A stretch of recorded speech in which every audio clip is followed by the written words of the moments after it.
Baik, assalamualaikum warahmatullahi wabarakatuh, sahabat matematika yang dirahmati Allah Subhanahu wa Ta'ala. Tanpa terasa, hampir di penghujung bulan Ramadan. Alhamdulillah, semoga kita semuanya selalu dalam keadaan sehat dan semua ibadah kita diterima oleh Allah Subhanahu wa Ta'ala. Sahabat matematika yang dirahmati Allah Subhanahu wa Ta'ala, hari ini saya akan menyampaikan satu request dari salah seorang sahabat kita tentang teorema Pitagoras. Teorema Pitagoras ini adalah sebuah teorema yang berkaitan erat dengan segitiga, terutama segitiga siku-siku. Ketika ada segitiga siku-siku, maka pasti ada dua sisi penyikunya dan ada satu sisi yang disebut dengan sisi hipotenusa, ya.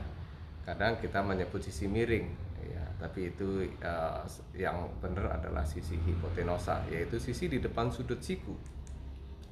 Misal ini panjangnya A dan B adalah panjang dari masing-masing sisi penyikunya dan C adalah sisi hipotenusa, maka teorema Pitagoras berbunyi bahwa panjang C dikuadratkan itu sama dengan jumlah dari panjang sisi-sisi penyikunya, yaitu sisi A dikuadratkan dan B dikuadratkan. Berarti C kuadrat sama dengan A kuadrat plus B kuadrat dalam segitiga yang digambar ini.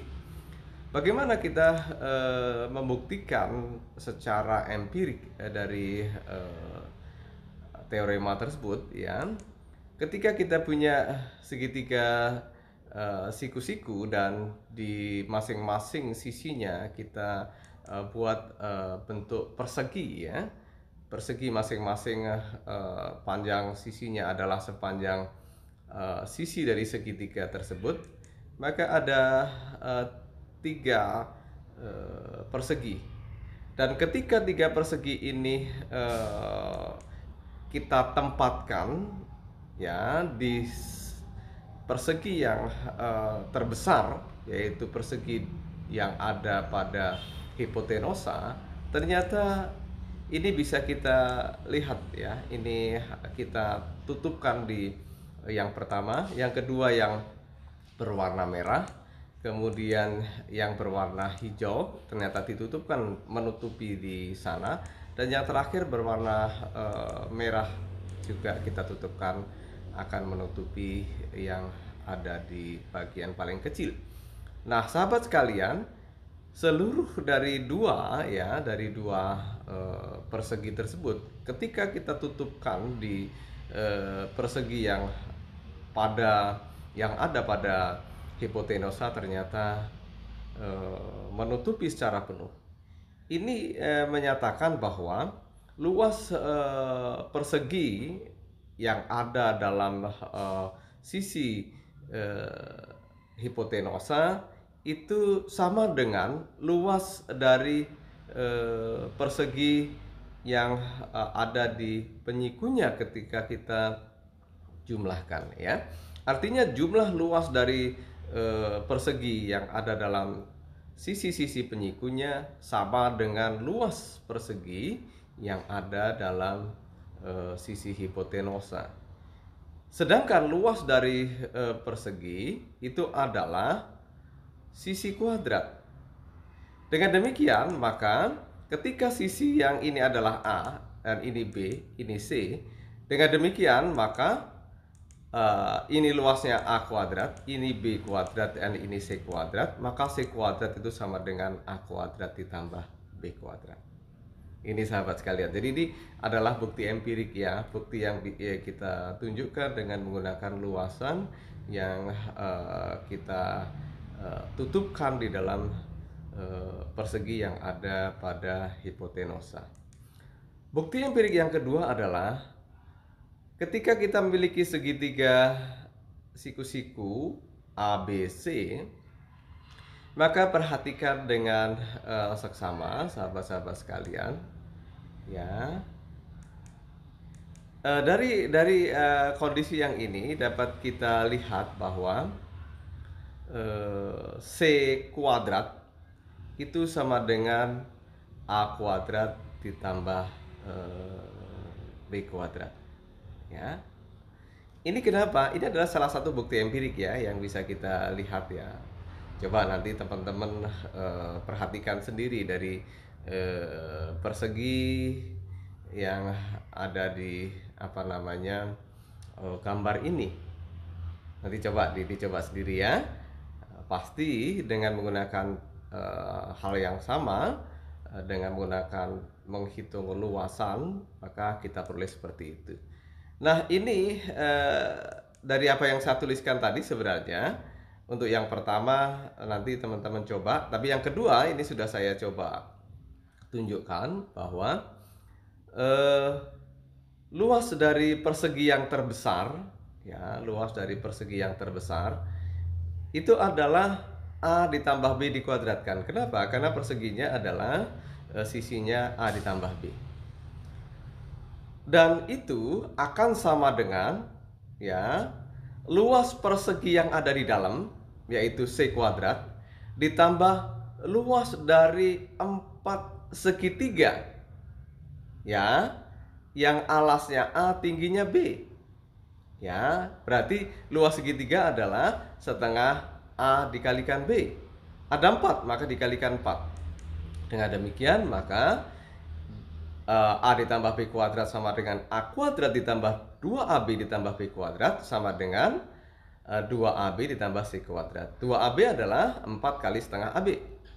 Dengan demikian, maka kita peroleh, ya, dengan menggunakan mengkanselasi 2AB, maka kita peroleh A kuadrat ditambah B kuadrat sama dengan C kuadrat.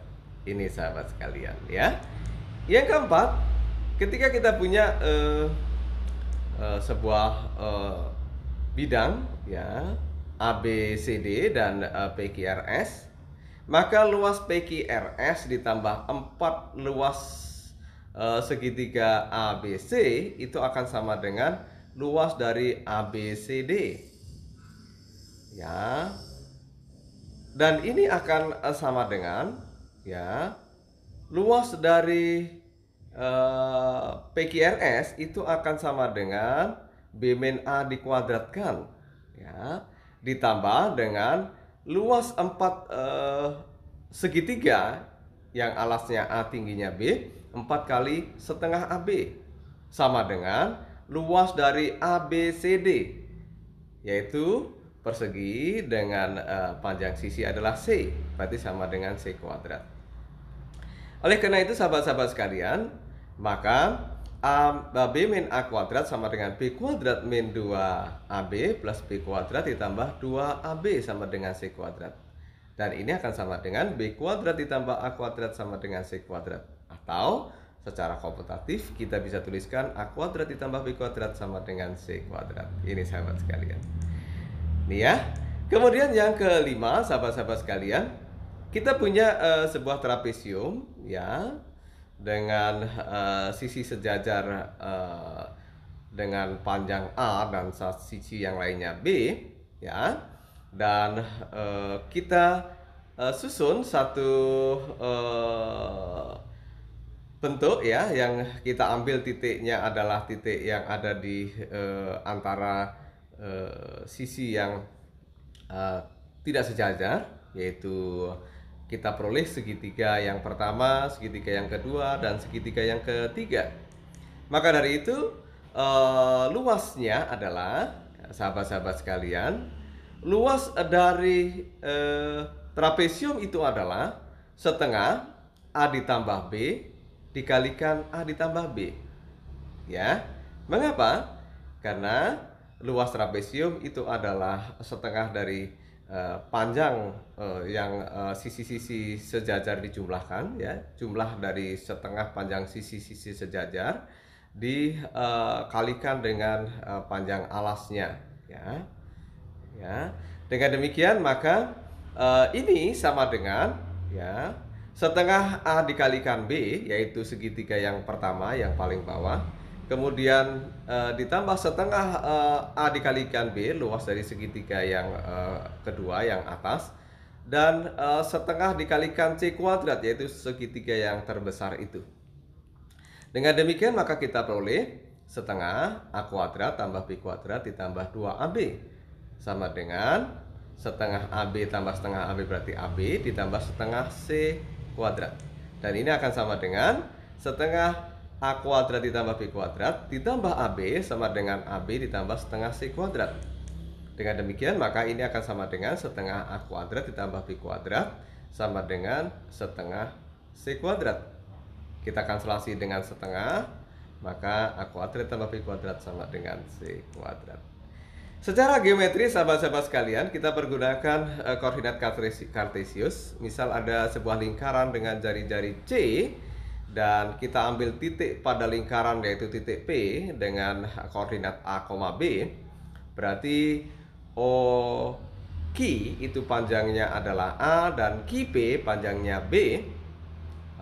Maka dari itu sudut di antara sudut yang terbentuk POQ adalah alfa, maka cos alfa sama dengan A per C dan sin alfa sama dengan B per C.